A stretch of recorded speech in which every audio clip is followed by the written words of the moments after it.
Сәлеметсіз бе, құрметті жазушылар мен ютубтың пайдаланушылар. Бүгін бата айту үйренейік.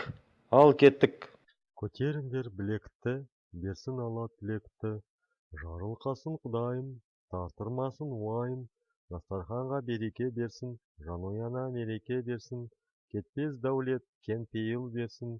Амандық пен ақ көңіл берсін. Осымен аяқтаймыз. Біздің каналымызға жазылуға ұмытпаңыз. Хош сау болыңыз.